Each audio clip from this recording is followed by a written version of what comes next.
పేరులోనే విజయాన్ని పెట్టుకున్న నాయకుడు, సక్సెస్ తప్ప ఫెయిల్యూర్ ని చూడని లీడర్ గా పేరుంది. విజయన్న గెలుపు, విజయ సాయి రెడ్డి గెలుపు, ప్రజలందరి గెలుపు. విజయసాయి రెడ్డి గారు, ఇక్కడ ఉన్న మీ ప్రత్యర్థి మీకంటే చాలా బలవంతుడు. మీ నమ్మకం ఏంటి, మీ ధీమా ఏంటి, గెలుపుపై మీరు ఎంతవరకు కాన్ఫిడెంట్గా ఉన్నారు? సాయిరెడ్డి అనేటటువంటి వ్యక్తి ఇక్కడి నుంచి గెలుస్తాడని అంటే అది సాయిరెడ్డి వల్ల కాదు, జగన్మోహన్ రెడ్డి గారి వల్ల గెలుస్తాడు.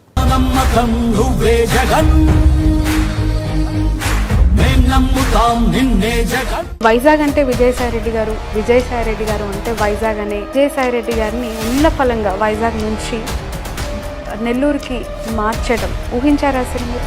ఒక కోణం నుంచి మాత్రమే చూస్తున్నారు.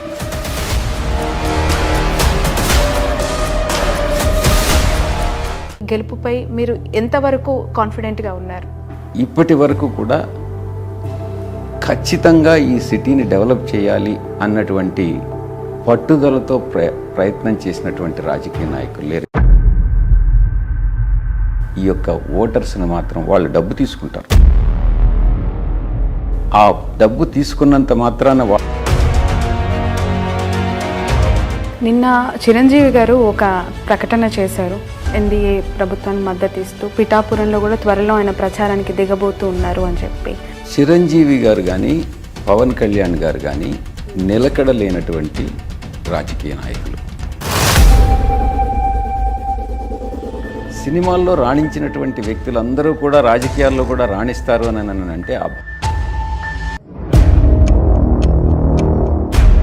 సార్, నిన్న చంద్రబాబు నాయుడు చేసిన కమెంట్, బచ్చా రాజకీయాలు నా ముందు పనికిరావు అని చెప్పి. 40 సంవత్సరాల ఇండస్ట్రీ అని చెప్తాడు. లేనటువంటి దుర్గుణం ఆయనలో లేదు. ప్రతి దుర్గుణం కూడా చంద్రబాబు నాయుడులోనే. జస్ట్ ఒక చిన్న గులకరాయి పడితేనే హత్యా ప్రయత్నం జరిగింది అని అనటం, అసలు ఇంతకంటే నీచమైన రాజకీయాలు ఏమైనా ఉంటాయా అని చెప్పి మాట్లాడుతూ ఉన్నారు లోకేష్. చంద్రబాబు నాయుడు డెఫినెట్గా ఆ కేసులో ఇరుక్కుంటాడు. దాంట్లో చంద్రబాబు నాయుడు తప్పకుండా జైలుకు పోతాడు.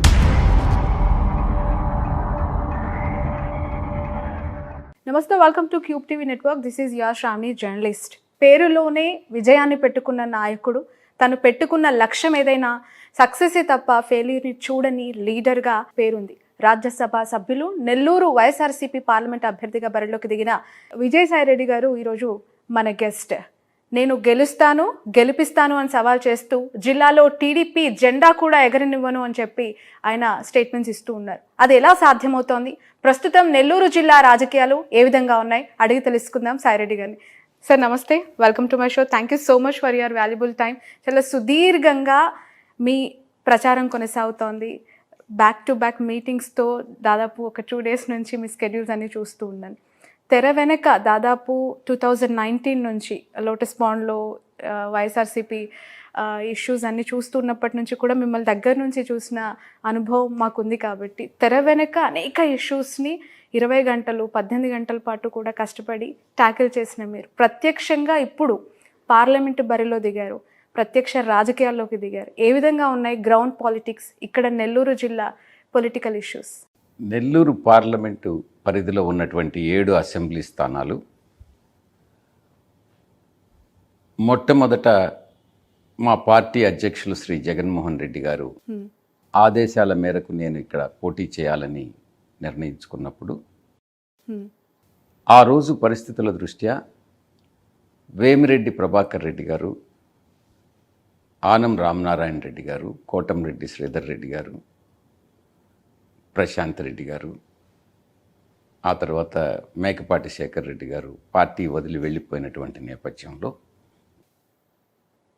పార్టీ అధినాయకుడి పట్ల క్షేత్రస్థాయిలో ఉన్నటువంటి అభిమానం, ప్రేమ తగ్గలేదు. కానీ పార్టీ క్యాడర్లో ఒక నిరాశ, నిస్పృహ అన్నటువంటివి నెలకొన్న నేపథ్యంలో నేను ఇక్కడ నెల్లూరు పార్లమెంటుకి అభ్యర్థిగా రావడం జరిగింది. ఈరోజు కూడా డోర్ టు డోర్ క్యాంపెయిన్ చేస్తూ ఉన్నాను. ముఖ్యంగా నెల్లూరు సిటీ నియోజకవర్గ పరిధిలో గ్రామీణ ప్రాంతాల్లో మాత్రం అద్భుతమైనటువంటి స్పందన. ముఖ్యంగా బడుగు బలహీన వర్గాల్లో, బీసీ, ఎస్సీ, ఎస్టీ, మైనారిటీస్లో జగన్మోహన్ రెడ్డి గారి పట్ల ప్రేమ ఆదరణ అన్నటువంటిది గతంలో ఏ నాయకుడి పట్ల లేనటువంటి ఆదరణ, ప్రేమ, అభిమానం ఈరోజు ఉన్నాయి. ఓకే. దానికి కారణం కూడా చాలా స్పష్టంగా తెలుస్తూ ఉంది. నేను ఆయనతో మేము సైతం సిద్ధం అన్నటువంటి బస్సు యాత్రలో ప్రత్యక్షంగా నేనే చూశాను. ఓకే. కార్యకర్తలు కాకుండా ప్రజలు ఎవరైతే పథకాల వల్ల లబ్ధి పొందారో, ఆయన 5 సంవత్సరాల సుపరిపాలన చూశారో, పేద బడుగు బలహీన వర్గాలు ఎవరైతే తన కనీస అవసరాలకి కూడా కష్టాలు పడతా ఉన్నారో, వాళ్ళ దగ్గర నుంచి వచ్చినటువంటి స్పందన కానీ చూస్తే, ఆయన్ని చూడగానే ఆ స్పందన అంటే కళ్ళలో ఆనంద బాష్పాలు కానీ, ఆ ఎమోషనల్ ఫీలింగ్స్ కానీ, నిజంగా మాకు ఒక దేవుడు దొరికాడు అన్నటువంటి భావన వాళ్ళల్లో ఆ కళలో కనపడతా ఉంది. కాబట్టి ఈ నాయకులందరూ కూడా వెళ్ళినంత మాత్రాన అధినాయకుడి పట్ల ప్రజల్లో క్షేత్రస్థాయిలో ఉన్నటువంటి ప్రేమ, అభిమానం, ఆదరణ ఏమాత్రం చెక్కు చెదరు. అప్పుడైనా కూడా ఇప్పుడైనా కూడా వైఎస్ఆర్ కాంగ్రెస్ పార్టీకి ఏ రోజు కూడా అదే ఇంకా మెరుగైన పరిస్థితి ఉందే కానీ పరిస్థితి ఏ రోజు కూడా క్షీణించలేదు. ప్రజల మనసుల్లో జగన్మోహన్ రెడ్డి గారు ఉన్నారు, ప్రజల్లో ఆయన పట్ల ఉన్న ప్రేమ అభిమానం తక్కలేదంటున్నారు. ఎట్ ద సేమ్ టైం క్యాడర్లో నిరాశ నిస్పృహ ఉన్నప్పుడు మీరు ఎంటర్ అయ్యారు నెల్లూరు పాలిటిక్స్లోకి అని చెప్పారు. దానికి కారణం వైఎస్ఆర్సీపీ పార్టీయే కదా, దానికి కారణం ఇక్కడ మీరు ఇచ్చిన చనువే కదా, మీ లీడర్స్ ఇచ్చిన చనువే కదా. ఇప్పుడు మీరు గతంతో పోల్చి చూసుకోవాలి.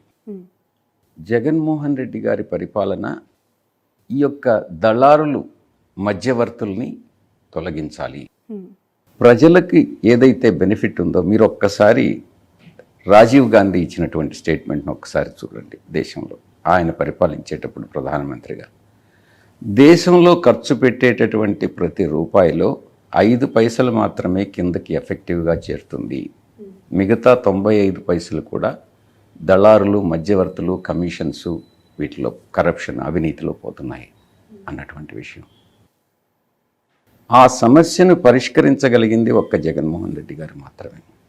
అందుకే దళారీ వ్యవస్థను సమూలంగా నిర్మూలించి ప్రజలకు నేరుగా డైరెక్ట్ బెనిఫిట్ ట్రాన్స్ఫర్ కింద స్కీమ్ కింద, అంటే నగదు బదిలీ స్కీమ్ కింద కానీ, నాన్ డీబీటీ కానీ ప్రజలకు లబ్ధి చేకూర్చాలి అన్నటువంటి ఒకే ఒక విజన్తో ఆయన ఈ యొక్క వాలంటరీ వ్యవస్థ, గ్రామ సచివాలయం వ్యవస్థ, ఇవన్నీ వ్యవస్థలన్నింటినీ కూడా ఆచరణ సాధ్యం చేసినటువంటి నాయకుడు, గొప్ప నాయకుడు. దానివల్ల కొంతవరకు ఇబ్బందులకు గురైనటువంటి వాళ్ళు గతంలో ఏ పని ఉన్నా కూడా కింద లెవెల్ నుంచి కూడా, అది ఎంపీటీసీ కానీ, జెడ్పీటీసీ కానీ, లేకుంటే మేయర్స్ కానీ, శాసనసభ్యులు కానీ, పార్లమెంటు సభ్యులు కానీ, వీళ్ళందరి దగ్గరికి ప్రజలు వచ్చేటటువంటి వాళ్ళు. ఓకే. నేను వాళ్ళని దళారులని చెప్పట్లేదు, ఇప్పుడు కూడా అదే రకమైనటువంటి పరిస్థితి. ఓకే. ఎప్పుడైతే వాలంటీర్స్ నేరుగా 50 ఏళ్లకి ఒక వాలంటీర్ పథకాల యొక్క లబ్ధిని చేకూర్చడం మొదలుపెట్టారో, వీళ్ళు ఇంపార్టెన్స్ తగ్గింది అన్నటువంటి ఒక భావన వీళ్ళల్లో కలుగుతూ వచ్చింది. కానీ నిజానికి ఎమ్మెల్యే కానీ, ఎంపీలు కానీ, మేయర్స్ కానీ, ఎంపీటీసీలు కానీ, జెడ్పీటీసీలు కానీ, ఎంపీపీలు ఎవరి ప్రాధాన్యత తగ్గలేదు. ఒకటి గుర్తుపెట్టుకోవాలి, ఎవరైతే ప్రజలతో మమైకమై ప్రజల సమస్యలను ఆకలింపు చేసుకొని ప్రజల సమస్యలను పరిష్కరించగలుగుతారో వాళ్ళ ప్రాధాన్యత ఏ రోజు కూడా తగ్గదు. Okay, right. కానీ వాళ్ళల్లో ఒక రకమైనటువంటి ఏదో తగ్గింది, మాకు ఏదో కొరవడింది అన్నటువంటి భావన వాళ్ళల్లో కలిగిందే కానీ నిజానికి ఎక్కడా కూడా జగన్మోహన్ రెడ్డి గారు ఆయన విజనరీ, ఆయన ఎన్విజన్ చేసినటువంటి ఈ వ్యవస్థలన్నీ కూడా చాలా పర్ఫెక్ట్గా పనిచేస్తున్నాయి. వైజాగ్ అంటే విజయసాయి రెడ్డి గారు అంటే వైజాగ్ అనే ఒక ప్రస్తావన మీడియాలో కావచ్చు, పార్టీలో కావచ్చు, చాలా బాహాటంగా జరిగిన సందర్భం. అలాంటి విజయసాయి రెడ్డి గారిని ఉన్న ఫలంగా వైజాగ్ నుంచి నెల్లూరుకి మార్చడం ఊహించారా అసలు మీరు? అడిగారా ఈ టికెట్ మీరు, లేదంటే మీరు ఒక కోణం నుంచి మాత్రమే చూస్తున్నారు. పార్టీ అధినాయకుడు శ్రీ జగన్మోహన్ రెడ్డి గారు ఏ బాధ్యతలు ఇస్తే ఆ బాధ్యతలు చేశారు. మొట్టమొదటిసారి నేను వెంకటగిరి నుంచి కంటెస్ట్ చేయాలనుకున్నాను అసెంబ్లీకి. కాదు, రాజ్యసభ అన్నారు. ఆయన ఆదేశాలు పాటించారు. పార్టీ అధ్యక్షుల వారి ఆదేశాలే శిరోధార్యం, దాంట్లో సందేహమే లేదు. ఆ తర్వాత నేషనల్ జనరల్ సెక్రటరీ అయ్యాను, రాజ్యసభకి వెళ్ళాను. రీజనల్ కోఆర్డినేటర్గా ప్రతి ఆంధ్రాలో ఉన్నటువంటి 13 జిల్లాలకి ఏదో ఒక సమయంలో ఎప్పుడో ఒకసారి రీజనల్ కోఆర్డినేటర్గా పనిచేశాను. ప్రతి 13 జిల్లాల్లో ప్రతి జిల్లాకి కూడా నేను పనిచేశాను. రాయలసీమ కావచ్చు, గోదావరి కావచ్చు, కృష్ణా జిల్లాలు కావచ్చు, ఉత్తరాంధ్ర కావచ్చు. ఎక్కడైనా కూడా విజయసాయి రెడ్డి అనేటటువంటి వ్యక్తి జగన్మోహన్ రెడ్డి గారికి, వైఎస్ కుటుంబానికి సేవకుడే. ఆయన ఏం చెప్తే అది చేయడం అన్నటువంటిది నా బాధ్యత. ఉత్తరాంధ్రకు పంపించినప్పుడు కొన్ని సమస్యలు ఎదురయ్యాయి. గోదావరి జిల్లాల్లో కూడా సమస్యలు ఎదురయ్యాయి. కాకినాడ ఎలక్షన్స్ నేనే, మున్సిపల్ ఎలక్షన్స్, కార్పొరేషన్ ఎలక్షన్స్ నేనే నిర్వహించినాను. అదేవిధంగా జీవీఎంసీ ఎలక్షన్స్ వైజాగ్లో కూడా నేనే నిర్వహించాను. మున్సిపల్ ఎలక్షన్స్ అక్కడ విజయం సాధించాం. కాకినాడలో అప్పుడు తెలుగుదేశం పార్టీ అధికారంలో ఉండింది. బట్ అప్పుడు ప్రభుత్వం మీద ఉన్న అభిప్రాయము, పర్సెప్షన్స్ అన్ని ఎంటైర్లీ డిఫరెంట్. ఇప్పుడు 2024లో మాట్లాడుతున్నాం, నెల్లూరులో ప్రతికూల గాలి వీస్తోంది వైసీపీకి అని వస్తున్న సర్వేలు కూడా ఇక్కడ మీరు కొన్ని సీట్లు కోల్పోబోతున్నారు, అందులో మీ పార్లమెంట్ సీట్ ఉంది, సిటీ సీట్ ఉంది, కొవ్వూరు సీట్ ఉందని పదే పదే ఆ ఛానల్ కానీ అక్కడ ఉన్న నాయకులు కానీ చెప్తూ ఉన్నారు. ఎలా తీసుకుంటారు దీన్ని మీరు? మొట్టమొదట్లో ఈ నాయకులందరూ కూడా వెళ్ళిన తర్వాత నేను ఒకటే చెప్తా ఉన్నాను, ఈరోజు రాజకీయాలు, వర్తమాన రాజకీయాల్లో ఈ యొక్క తృతీయ శ్రేణి, ద్వితీయ శ్రేణి నాయకులను చూసి ఓటేసేటటువంటి పరిస్థితి లేదు. జగన్మోహన్ రెడ్డి గారిని చూసి ఓటేస్తున్నారు. కాబట్టి ఎవరో పార్టీ నుంచి వెళ్ళిపోయారు, దానివల్ల పార్టీ ఓడిపోతుంది అన్నటువంటి భావన మన మైండ్లో నుంచి తొలగించాలి. ఎందుకనంటే ప్రత్యక్షంగా నేను క్షేత్రస్థాయిలో చూస్తున్నాను కాబట్టి. వాళ్ళ వల్ల కొంత డిస్టర్బెన్స్ వచ్చిన మాట వాస్తవం. వాళ్ళకున్నటువంటి మనీ పవర్, అది పొంగూరు నారాయణ కావచ్చు, వేమిరెడ్డి ప్రభాకర్ రెడ్డి కావచ్చు. 1000 కోట్లు ఖర్చు పెట్టేదానికి నేను సిద్ధంగా ఉన్నానని వేమిరెడ్డి ప్రభాకర్ రెడ్డి ముందుకొస్తే 500 కోట్లు ఖర్చు పెట్టేదానికి నేనున్నానని పొంగూరు నారాయణ ముందుకొస్తున్నాడు. అదేవిధంగా తెలుగుదేశం పార్టీ ఎంపిక చేసినటువంటి ప్రతి అభ్యర్థి కూడా డబ్బులు పెడతా, డబ్బుతోనే రాజకీయం చేయాలన్నటువంటి ఒక ఉద్దేశంతో ముందుకెళ్తున్నారు. ఈ నేపథ్యంలో క్షేత్రస్థాయిలో ప్రజలు ప్రభావితం కావట్లేదు. నాయకులు, చోటామోటా నాయకులందరూ కూడా ప్రభావితం అవుతున్నారు. వాళ్ళందరినీ కూడా కొనుగోలు చేస్తూ ఉన్నారు. మీరెందుకు కట్టడి చేయలేకపోతున్నారు? మీరెందుకు నిన్నటికి నిన్న జనసేనకి సంబంధించి ఇక్కడ ఉన్న మణిక్రాంత్ రెడ్డి గారిని పార్టీలో చేర్చుకున్నారు? ఇన్ఫ్యాక్ట్ ఒక వార్డు మెంబర్గా కూడా గెలిచిన దాఖలాలు లేవు, పూర్తిగా పార్టీ ఇక్కడ జిల్లాలో లేదు అన్నారు. Why don't you try for TDP candidates? అక్కడున్న వాళ్ళని ఎందుకు చేర్చుకోలేకపోతుంది వైసీపీ, విజయసాయి రెడ్డి గారు అంటే? ఎవరైతే పార్టీ పట్ల, జగన్మోహన్ రెడ్డి గారి పరిపాలన పట్ల, ఆయన పట్ల గౌరవం, నమ్మకం కలిగినటువంటి వాళ్ళు స్వచ్ఛందంగా మా పార్టీలోకి వస్తున్నారు. మేము ఎవ్వరికీ కూడా డబ్బులు పెట్టి కొనడం లేదు.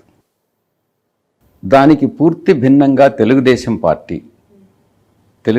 పార్టీలో నాయకులు, ముఖ్యంగా వీళ్ళందరూ కూడా డబ్బులున్నాయని చెప్పి వెదజల్లి ఈ ద్వితీయ, తృతీయ శ్రేణి నాయకులు కొన్నంత మాత్రాన వాళ్ళు ఏదో గెలుస్తారని అయితే మాత్రం నేను భావించట్లేదు. ఈ యొక్క చిన్నపాటి డిస్టర్బెన్స్ అన్నటువంటి దానివల్ల మా యొక్క వ్యక్తిత్వం కానీ, మా యొక్క భావజాలం కానీ దెబ్బతీసేటటువంటి విధంగా మేము ప్రవర్తించాం. మేము వాళ్ళని డబ్బు పెట్టి కొని రాజకీయాలు చేయాలన్నటువంటి ఉద్దేశం మాకు లేదు. మా అధినాయకుడు అది నేర్పించలేదు. సేవ చేయండి, ప్రజలను మెప్పించండి, అధికారంలోకి రండి, గెలవండి అన్నటువంటిదే మాకు నేర్పి. ఇదే కానీ నిజమైతే మీరు ఒకటి గుర్తించాలి. వేమిరెడ్డి ప్రభాకర్ రెడ్డి 1000 కోట్లు పెట్టి పార్లమెంటు లోక్సభకి ఎన్నికైనట్లయితే పొంగూరు నారాయణ 500 కోట్లు పెట్టి అసెంబ్లీకి ఎన్నిక కాగలిగితే గతంలో ఎందుకు ఓడిపోయాడు? అప్పుడు జగన్ గారి వేవ్ ఉంది, చరిష్మా ఉంది. అప్పుడు 1500 ఓట్ల తేడాతో ఓడిపోయాడు. ఈరోజు కూడా అదేగా నిజమైతే, ఆ యొక్క సిద్ధాంతాన్నే కానీ ఎవరైనా కానీ నమ్మితే ఈరోజు చాలామంది దేశంలో డబ్బు ఉండేవాళ్ళు ఉన్నారు. Billions and billions of dollars ఉండేటటువంటి వాళ్ళు. ఓకే. రిలయన్స్ అధినేత ఉన్నారు, అదానీ గ్రూప్ ఉంది, మిగతా చాలా ఇండస్ట్రియల్ గ్రూప్స్ అన్నీ ఉన్నాయి, హిందూ చేస్తున్నారు. వాళ్ళందరూ కూడా ప్రైమ్ మినిస్టర్స్ అయిపోవాలి కదా. అది కాదు. బట్ అలాంటి వాళ్ళ సపోర్ట్ మీకే ఉందని టీడీపీ నేను చెప్తాను ఇంకా. అది ఒక ఎత్తు. అంటే డబ్బుతోనే మనం రాజకీయం చేయగలం, డబ్బుతోనే మనం టాప్ పోస్టులకు వెళ్ళిపోగలం అన్నటువంటి ప్రిన్సిపల్ తప్పు. ఎవరైతే నిజంగా ప్రజలకు సేవ చేయగలరో, నాయకత్వ లక్షణాలు ఉన్నాయో, ప్రజల అభిమానం చూడగలరో వాళ్ళు మాత్రమే నాయకులు అవుతారు, వాళ్ళు మాత్రమే పరిపాలించగలుగుతారు. ఇంకొక రకంగా కానీ చూసినట్టయితే, సినిమా గ్లామర్తో సినిమాల్లో మేమేదో హీరోయిక్ యాక్టివిటీ అంతా కూడా చేసి అదంతా కూడా మేము ప్రత్యక్షంగా మేము రాజకీయాల్లో చూపిస్తాం ఆ హీరోయిజం అని అంటే అది కూడా తప్పే. అలాగైతే అమితాబ్ బచ్చన్ ప్రైమ్ మినిస్టర్ అయిపోయి ఉండాలి, లేకుంటే షారూక్ ఖాన్ ప్రైమ్ మినిస్టర్ అయిపోయి ఉండాలి. అలా జరగదు ఎప్పుడు కూడా. ఎవరు ఏ రంగంలో రాణిస్తారో ఆ రంగంలోనే రాణిస్తారు. రాజకీయాలు అన్నటువంటివి ఒక ప్రత్యేకమైనటువంటివి. దాంట్లో నిజంగా అవసరమైనటువంటిది చిత్తశుద్ధి, ప్రజలకు సేవ చేయాలన్నటువంటి దృక్పథం, మంచి మనసు, ప్రజల సమస్యలను ఆకలింపు చేసుకుని వాటిని పరిష్కరించగలిగినటువంటి సామర్థ్యం, ఇవన్నీ కూడా ఉన్నటువంటి వాళ్ళే రాజకీయాల్లో రాణించగలరు. రైట్. విజయసాయి రెడ్డి గారు, ఇక్కడ ఉన్న మీ ప్రత్యర్థి మీకంటే చాలా బలవంతుడు, ఆర్థికంగా పరిపుష్టిగా ఉన్న లీడర్ అని చెప్పి మీరు పదే పదే చెప్తున్నారు. 1000 కోట్లు వెదజల్లటానికి ఆయన సిద్ధంగా ఉన్నారు అని చెప్పి మీరు స్టేట్మెంట్ ఇస్తూ ఉన్నారు. రాష్ట్రంలో 2024లో ఏ పార్టీ గెలుస్తుంది, ఏ పార్టీకి ఎన్ని సీట్లు వస్తాయనే చర్చ ఎంత బలంగా జరుగుతోందో, నెల్లూరులో గెలుపు ఎవరిది, విజయసాయి రెడ్డికి వచ్చే మెజారిటీ ఎంత అనే చర్చ కూడా జరుగుతోంది. మీ నమ్మకం ఏంటి, మీ ధీమా ఏంటి, గెలుపుపై మీరు ఎంతవరకు కాన్ఫిడెంట్గా ఉన్నారు? ఇప్పుడు ఉన్నటువంటి మీడియా కానీ చూస్తే మీరేమనుకోనంటే ఒక మాట చెప్తా.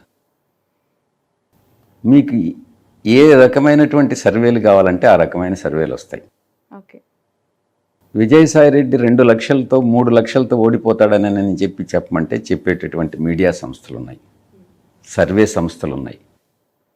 అదే రకంగా విజయసాయి రెడ్డి 3 లక్షలతో గెలుస్తాడని చెప్పించాలనుకుంటే చెప్పేటటువంటి మీడియా సంస్థలు ఉన్నాయి, సర్వే సంస్థలు ఉన్నాయి. ఇది కాదు. ప్రజల మనసుల్లో ఏముంది, మెజారిటీ ఇప్పుడు ఉండేటటువంటి ఈ యొక్క భిన్న సంస్కృతులు, భిన్న సాంప్రదాయాలు ఉండేటటువంటి భారతదేశంలో 50% మించి బీసీలు ఉన్నారు. ఇంచుమించుగా 15% ఎస్సీలు ఉన్నారు, 7% ఎస్టీలు ఉన్నారు దేశంలో. 50% బీసీలు, 15% ఎస్సీలు, 7% ఎస్టీలు ఉన్నటువంటి ఈ దేశంలో ఇంచుమించుగా ముస్లిమ్స్ ఒక 10% ఉన్నారు. ఈ యొక్క కాంబినేషన్ ఉన్నటువంటి ఈ దేశంలో డబ్బే ప్రధానంగా మేము రాజకీయాల్లోకి అధికారంలోకి వస్తామని అనుకోవడం తప్పు.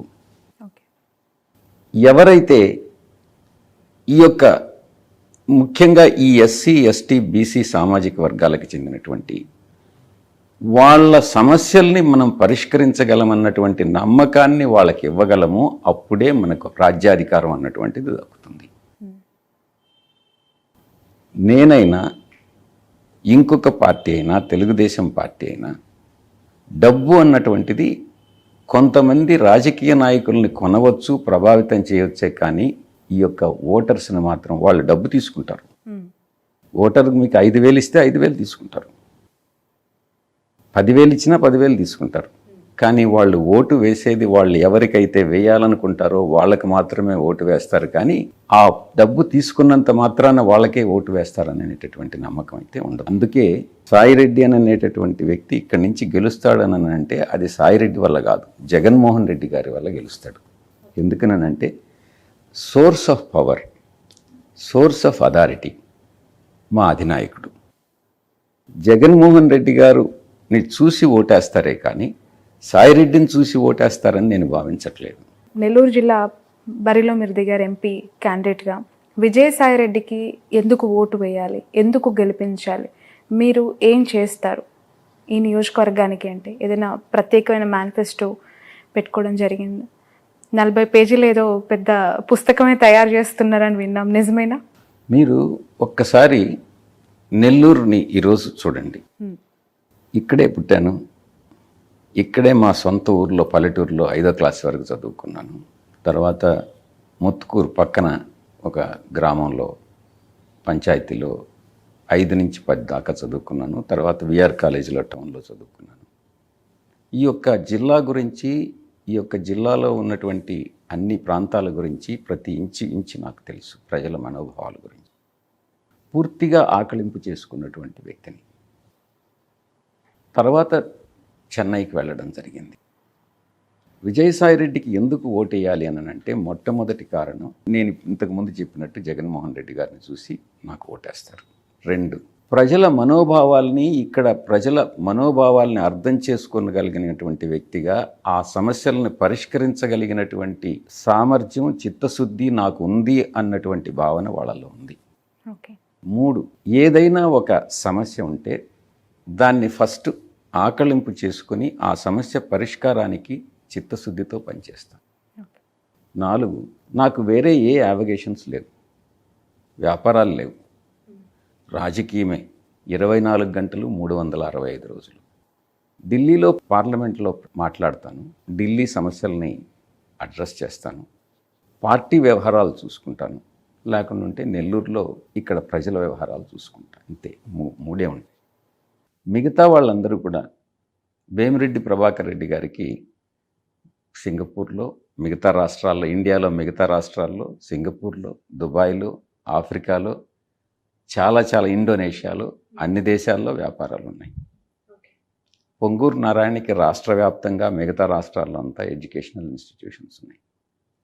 సాయిరెడ్డి అనేటటువంటి వ్యక్తి తన పూర్తి సమయం తను కేటాయించగలడు అన్నటువంటి నమ్మకం ప్రజల్లో ఉంది. ఈ అనౌన్స్మెంట్స్లో ఒక ఇంట్రెస్టింగ్ ఫ్యాక్టర్ సార్, మీరు నెల్లూరుకి ఏదో ఎయిర్పోర్ట్ కూడా తీసుకొస్తాను గెలిస్తే అని చెప్పారు. Is it possible? ఆచరణ సాధ్యం కాని హామీలు ఏదో ఇస్తున్నట్టు అనిపిస్తుంది అని చెప్పి ఒక కమెంట్ కూడా వినిపిస్తోంది. ఎందుకంటే భారీగా దానికి ల్యాండ్ పులింగ్ చేయాలి, సెంట్రల్ గవర్నమెంట్ అనుమతులు చాలా తీసుకోవాల్సి ఉంటుంది, చాలా డబ్బుతో కూడుకున్న అంశం. కోర్స్ మీ ప్రభుత్వం మీద చాలా ఆరోపణలు ఉన్నాయి, అభివృద్ధికి చాలా దూరంగా ఉన్న ప్రభుత్వం, సంక్షేమాలే ప్రధానంగా పోతున్న ప్రభుత్వం అని చెప్పి ఎయిర్పోర్ట్ ఏ విధంగా పాసిబుల్ అవుతుంది, దట్టు నెల్లూరు డిస్టిక్కి? ఎయిర్పోర్ట్ మాత్రమే కాదు, మీకు కొన్ని విషయాలు చెప్పాలి. నేను ఇచ్చినటువంటి ప్రతి హామీ ఆచరణ సాధ్యమే. ఉదాహరణకి ఎయిర్పోర్ట్, ఒక 8 సంవత్సరాలు పార్లమెంటు సభ్యుడిగా పనిచేశాను, కామర్స్ కమిటీ చైర్మన్గా పనిచేశాను, ఆ తర్వాత ట్రాన్స్పోర్ట్, టూరిజం, కల్చర్ చైర్మన్గా పనిచేశాను. దీంట్లో ఈ యొక్క కమిటీ చైర్మన్గా నా కింద shipping ministry, civil aviation ministry, road transport ministry, tourism, culture అన్నీ కూడా దీని కిందే వచ్చాయి.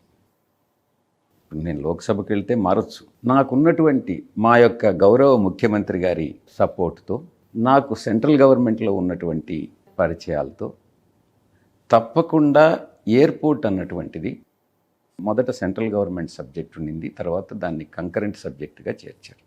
ఈరోజు స్టేట్ గవర్నమెంట్ అయినా సెంట్రల్ గవర్నమెంట్ పర్మిషన్తో ఎయిర్పోర్ట్ పెట్టచ్చు, లేకుండా ఉంటే ఎయిర్పోర్ట్ అథారిటీ ఆఫ్ ఇండియా అయినా కూడా ఎయిర్పోర్ట్ పెట్టచ్చు. ల్యాండ్ అన్నటువంటిది 1900 ఎకరాలు, 2000 ఎకరాలు సిద్ధంగా ఉంది. ఓకే, అన్ని చూసుకొని స్టేట్మెంట్ ఇచ్చారు. అయితే దగదర్తి దగ్గర దానికి బ్యూరో ఆఫ్ సివిల్ ఏవియేషన్ అన్నటువంటిది క్లియరెన్స్ కావాల్సి ఉంటుంది. మోరోవర్ ఈ నా స్టాండింగ్ కమిటీ సివిల్ ఏవియేషన్ అన్నటువంటిది కూడా నా పరిధిలోకే వస్తుంది. ఎయిర్పోర్ట్ అన్నటువంటిది 100% సాధ్యం. 2, నేను ఒక స్పోర్ట్స్ కాంప్లెక్స్ పెడతామని చెప్పాను. 150 ఎకరాలు 150 ఎకరాలు సిద్ధంగా ఉంది పొదలకూరు రోడ్లో. స్టేట్ గవర్నమెంట్ పరిధిలోనే ఉంది. మా గౌరవ ముఖ్యమంత్రి వర్యులను కన్విన్స్ చేసుకుని నేను స్పోర్ట్స్ కాంప్లెక్స్ 150 ఎకరాల్లో తీసుకురాగలను. ఔటర్ రింగ్ రోడ్ నా పరిధిలోనే ఉంది. నేను కమిటీ చైర్మన్ని. మీరు నెల్లూరు కానీ చూస్తే మిగతా యొక్క సిటీస్లో పోల్చుకుంటే నెల్లూరు రాజకీయంగా చైతన్యవంతమైనటువంటి జిల్లా. చాలామంది ఇక్కడ నుంచి చాలామంది వ్యాపార రీత్యా ఇతర రాష్ట్రాలకు కూడా వెళ్ళిపోయినటువంటి పరిస్థితి. చెన్నై, బెంగళూరు, హైదరాబాద్. కానీ నెల్లూరు సిటీ మాత్రం మిగతా సిటీస్తో కంపేర్ చేసుకుంటే విశాఖపట్నం కానీ, తిరుపతి కానీ, విజయవాడ కానీ, గుంటూరు కానీ ఇది వెనుకబడినటువంటి ప్రాంతం. మీరు అంత డెవలప్మెంట్ అన్నటువంటిది ఇక్కడ లేదు. దానికి ఇప్పటి వరకు కూడా ఖచ్చితంగా ఈ సిటీని డెవలప్ చేయాలి అన్నటువంటి పట్టుదలతో ప్రయత్నం చేసినటువంటి రాజకీయ నాయకులు లేరు. ఎందుకనంటే వీళ్ళందరూ కూడా మిగతా రాష్ట్రాలకు కానీ మిగతా దగ్గరికి వెళ్ళి చేసుకుంటున్నారు. కాబట్టి తప్పకుండా 100% ఏదైతే మేనిఫెస్టోలో హామీ ఇచ్చామో అవన్నీ కూడా ఔటర్ రింగ్ రోడ్డు కానీ, స్పోర్ట్స్ కాంప్లెక్స్ కానీ, సాఫ్ట్వేర్ టెక్నాలజీ పార్క్ కానీ పెన్నా నదికి ఒడ్డున, టూరిజం డెవలప్మెంట్ కానీ, ఎయిర్పోర్ట్ కానీ ఇవన్నీ కూడా తప్పకుండా మేము సాధించగలం. ఇంకా కూడా చెప్తా ఉన్నాను. ఓకే. ఈ యొక్క అండర్ గ్రౌండ్ ఎలక్ట్రిసిటీ వైర్లన్నీ భూగర్భంలో పంపించేదానికి అప్పుడే క్లీన్ అండ్ గ్రీన్ సిటీ అన్నటువంటిది సాధ్యం. ఎందుకనంటే ఈ వైర్లు ఉంటే ఎప్పుడు కూడా మనం చెట్ల పెంపకం అన్నటువంటిది చేయలేం. ఎప్పుడైతే గ్రీనరీ అన్నటువంటిది డెవలప్ చేస్తామో అప్పుడే టెంపరేచర్స్ కూడా తగ్గుతాయి. సార్, మీ ప్రభుత్వం మీద, పార్టీ మీద అవ్వచ్చు, ఒక అలిగేషన్స్ చాలా బలంగా వినిపిస్తుంది. ఏంటంటే 2 నాలుకల వైఖరి, ద్వంద్వ వైఖరి అవలంబిస్తోంది వైసీపీ. అక్కడ సెంట్రల్లో మోదీ గారిని పల్లెత్తు మాట అన్నారు. వాళ్ళు తీసుకుంటున్న నిర్ణయాల మీద మీరు విమర్శలు ఉండవు. కానీ స్టేట్ విషయానికి వస్తే అలయన్స్ని పొద్దస్తమానం తిడుతూ ఉన్నారు. పురంధేశ్వరిని గారిని వ్యక్తిగతంగా దూషిస్తూ ఉన్నారు. ఇలా చేస్తూ యూనిఫామ్ సివిల్ కోడ్ లాంటి నిర్ణయాలకి మీరు మద్దతు పలికారు. మళ్ళీ మైనార్టీలకు పెద్ద వీట వేస్తుంది వైసీపీ ప్రభుత్వం అని చెప్తూ ఉన్నారు. బీసీలు, మైనార్టీ, ఎస్టీలంతా మేము చూసుకుంటాము, వాళ్ళు మాకే అనుకూలంగా ఉన్నారని చెప్తున్నది. ఇది ఎలా సాధ్యం అవుతుంది? సెంట్రల్లో ఒకటి, స్టేట్లో ఇంకొకటి. ఒక డిస్టింక్షన్ అనేది గమనించాలి. కేంద్ర ప్రభుత్వంతో రాష్ట్ర ప్రభుత్వం సత్సంబంధాలు నెలకొల్పుకున్నదే కానీ వైఎస్ఆర్సీపీ బీజేపీతో అనుసంధానమైందని మాత్రం చెప్పడానికి లేదు. రాష్ట్ర ప్రయోజనాలు కాపాడుకునేదానికి, రాష్ట్రానికి అత్యధికంగా నిధులు రాబట్టుకునేదానికి, అభివృద్ధికి చెందినటువంటి ప్రాజెక్టులు రాష్ట్రానికి తెచ్చుకునేదానికి కేంద్ర ప్రభుత్వంతో సత్సంబంధాలు మెయింటైన్ చేసినటువంటి మాట వాస్తవం. అంతేకాని బీజేపీ గవర్నమెంట్లో మేము ఏ రోజు భాగస్వామ్యులం కాదు. చాలా సందర్భాల్లో కొన్ని సిఏఏ విషయంలో కానీ, త్రిపుల్ తలాక్ విషయంలో కానీ, రాబోయేటటువంటి యూనిఫామ్ సివిల్ కోడ్లో కానీ మా పార్టీ అధినాయకుడు, మా పార్టీ స్టాండ్ ఏందన్నటువంటి విధి విధానాలను బట్టి మేము పోతాం. సరే, అంశాల వారీగా మద్దతు ఇస్తూ ఉన్నారు. ఇక్కడ ఎన్నికల ఎఫెక్ట్ పడదంటారు. ఎందుకంటే మైనార్టీలకి సంబంధించి ఓట్ బ్యాంక్ ఉంది. మీ నెల్లూరు సిటీ టికెట్ కూడా అదే కోటాలో ఇచ్చిన పరిస్థితి. త్రిపుల్ తలాక్ విషయంలో మేము చాలా స్పష్టంగా మా పార్లమెంటు సభ్యులు ఇచ్చినటువంటి స్పీచెస్ మీరు చూడండి, డిబేట్లో పార్టిసిపేట్ చేసింది. మా స్టాండ్ చాలా క్లియర్గా చెప్పాం. సిఏఏ విషయంలో చాలా స్పష్టంగా చెప్పాం. ఒక్క ముస్లిం తప్ప ముస్లిమేతరులకు మాత్రమే రాజకీయ పొలిటికల్ అసైలం కల్పించాలి అన్నటువంటి సిద్ధాంతాన్ని మేము వ్యతిరేకించాం. అందరికీ ఎవరైతే హింసకు లోనవుతారో, ఆఫ్ఘనిస్తాన్లో కానీ, బంగ్లాదేశ్లో కానీ, పాకిస్తాన్లో కానీ, ఇతర దేశాల్లో కానీ హింసకు లోనైనటువంటి ఏ మతానికి చెందిన వాళ్ళైనా కూడా ఒకటిగానే పరిగణించాలన్నటువంటి విషయాన్ని చాలా స్పష్టంగా నేను రాజ్యసభలో, మిథున్ రెడ్డి గారు లోక్సభలో చాలా స్పష్టంగా చెప్పడం జరిగింది. అది మా పార్టీ స్టాండ్. ఓకే. ఎక్కడా కూడా ఎవరి మనోభావాలు ఇతర మతస్థుల మనోభావాలు దెబ్బతినకుండా లేకుంటే ఆ దెబ్బతీసేటటువంటి ఏ ప్రయత్నాలనైనా కూడా ఏ బిల్లునైనా కూడా వైఎస్ఆర్సీపీ వ్యతిరేకిస్తుంది. అదే సమయంలో రాష్ట్ర ప్రయోజనాలను కాపాడుకునేదానికి ఏ రకంగా ఏం చేయాలి అన్నటువంటి విషయంలో కూడా ఒక స్పష్టత ఉంది. దాంట్లో మా పార్టీ అధ్యక్షులు పూర్తి సమతుల్యం పాటిస్తూ ఉన్నారు. నిన్న చిరంజీవి గారు ఒక ప్రకటన చేశారు, ఎన్డీఏ ప్రభుత్వానికి మద్దతు ఇస్తూ పిఠాపురంలో కూడా త్వరలో ఆయన ప్రచారానికి దిగబోతూ ఉన్నారు అని చెప్పి తెలుస్తోంది. ఎలా చూస్తున్నారు దీన్ని? ఈయన టఫ్ ఉండే అవకాశం ఉంది, పిఠాపురం గెలుస్తామని ధీమా వ్యక్తం చేస్తున్నారు. పవన్ కళ్యాణ్ గారు అసెంబ్లీలో అలువు పెట్టడం ఖాయంగా కనిపిస్తుంది అంటున్నారు వాళ్ళు. చిరంజీవి గారు కానీ పవన్ కళ్యాణ్ గారు కానీ నిలకడ లేనటువంటి రాజకీయ నాయకులు. రాజకీయ నాయకుడు అంటే రాజకీయాల్లో ఓటమి విజయం అన్నటువంటిది సర్వసాధారణం. 2014లో మేము ఓడిపోయాం, 2019లో గెలిచాం, 2024లో గెలవబోతున్నాం. అదేవిధంగా చిరంజీవి గారు కూడా, పవన్ కళ్యాణ్ గారు కూడా ఒక స్థిరత్వం, ఒక దృఢ నిశ్చయం, ఒక గెలవాలి అన్నటువంటి ఒక పట్టుదల వాళ్ళల్లో లేవు. అందుకే రాజకీయాల్లోకి రాణించలేకపోతున్నారు. చిరంజీవి గారు అంతకుముందు రాజ్యం పెట్టి ఆ తర్వాత దాన్ని కాంగ్రెస్లో మెర్జ్ చేసి ఈరోజు వచ్చి నేను క్యాంపెయిన్ చేస్తానని అంటే, ఇప్పుడే నేను చెప్పాను ఇంతకుముందే, సినిమాల్లో రాణించినటువంటి వ్యక్తులందరూ కూడా రాజకీయాల్లో కూడా రాణిస్తారు అని అంటే ఆ భావన తప్పు అని. వాళ్ళని చూసేదానికి ప్రజలు రావచ్చు, చప్పట్లు కొట్టవచ్చు, కానీ వాళ్లకు ఓటేస్తారని అనేటటువంటి విషయంలో మాత్రం సందేహపడాల్సిందే. పవన్ కళ్యాణ్ విషయంలో అదే అర్థమవుతుంది. మీరు ఏదన్నా ఈవెన్ సినిమా హీరోయిన్ తీసుకొస్తే చాలామంది వస్తారు చూసేదానికి, కానీ ఆమెకి ఓట్లేరు. బట్ ఇక్కడ చరిష్మా ఉన్న హీరో టాలీవుడ్లో నెంబర్ 1 హీరో, అండ్ ఆ హీరోకి ఒక పెద్ద ఫ్యామిలీ ఉంది, వాళ్ళంతా ఒక నియోజకవర్గంలో కేంద్రీకృతమై ప్రచారం జరగబోతోంది. నేను చెప్పాను కదా, అదే కానైతే అమితాబ్ బచ్చన్ ప్రైమ్ మినిస్టర్ అయిపోయి ఉండాలని. రైట్ సార్, నిన్న చంద్రబాబు నాయుడు చేసిన కమెంట్, ఫైనల్ క్వశ్చన్ ఇది, బచ్చా రాజకీయాలు నా ముందు పనికిరావు అని చెప్పి ఎలా చూస్తున్నారు మీరు? 40 సంవత్సరాల ఇండస్ట్రీ అని చెప్తాడు. ఈ దేశంలో ఏం జరిగినా కూడా అది నా వల్లనేనని అంటాడు. అసలు మైక్రోసాఫ్ట్ చైర్మన్కి అసలు కంప్యూటర్ నేర్పించింది నేనేనంటాడు. సాఫ్ట్వేర్ని నేను ఇండియాకి తీసుకొచ్చింది నేనేనంటాడు. అది ఎంత దురదృష్టకరమైన. అబ్దుల్ కలాం గారిని నేనే ప్రెసిడెంట్ని చేశానని అంటాడు. మోడీ గారిని నేనే ప్రైమ్ మినిస్టర్ చేశానంటాడు. ఆయనకి ఏది మైండ్కి వస్తే అదే చెప్తాడన్నమాట. లేదు, గతంలో మన్మోహన్ సింగ్ గారిని నేనే ప్రైమ్ మినిస్టర్ చేశానని అంటాడు. ఎన్టీ రామారావు తన స్వంత మామగారినే వెన్నుపోటు పొడిచి అధికారంలోకి వచ్చినటువంటి వ్యక్తి, నైతిక విలువలు లేనటువంటి వ్యక్తి, ఒక రాజకీయ సిద్ధాంతం అంటూ లేనటువంటి వ్యక్తి, అధికారమే పరమావధిగా ఏ రాజకీయ పార్టీతోనైనా అనుసంధానం అవుతాను, నేను పార్ట్నర్షిప్ పెట్టుకుంటాననేటటువంటి వ్యక్తి, 40 సంవత్సరాల ఇండస్ట్రీ, నేను గొప్ప మహానుభావుడిని, లేకుండా ఉంటే నేను తెలివైనటువంటి వాడిని అని నేను చెప్పుకోవడం నిజంగా శోచనీయమైనటువంటి విషయం. దాన్ని ప్రజలు నమ్మట్లేదు. ఈరోజు చెప్పిన మాట రేపు చెప్పడు. చెప్పిన అబద్ధం చెప్పకుండా ఇంకొక అబద్ధం చెప్పగలిగినటువంటి వ్యక్తి చంద్రబాబు నాయుడు. బహుశా అబద్ధాలు చెప్పడంలో అతనికి ఎక్స్పర్ట్ అనుకుంటా, మిగతా ఏ విషయంలో కాదు.